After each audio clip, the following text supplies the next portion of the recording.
These children and most of their parents were born into conflict and war. But many of their fathers and mothers were killed by NATO airstrikes or in attacks by the Taliban. And many of them will be scarred for life. Every year during Eid celebrations, we especially feel the emptiness, because he is not here. And when we hear a child call its father, it's very painful. Masood and Razwan's father was a policeman. He was shot dead by the Taliban at a checkpoint in eastern Afghanistan 6 years ago.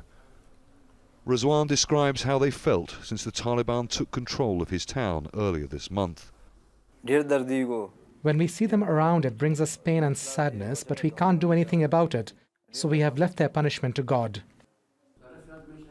Sitting next to the brothers is Wasilia Akbari. His dad and 2 of his uncles were killed in a NATO airstrike 11 years ago. His mother could not cope alone in bringing up his brother and 3 sisters. Without a father, we didn't have a home to live in. But here we have a home. I am sad, but I don't bear a grudge in my heart. In the evenings, when it's cool, the boys play cricket on a dusty playing field at the orphanage. 2 sides in team sport, but everyone here has similar stories and wants peace and a better future. Afghanistan has suffered more than 40 years of conflict and war, and the country now is starting a new chapter. But it's difficult to be optimistic about the immediate future, at least, for children like these.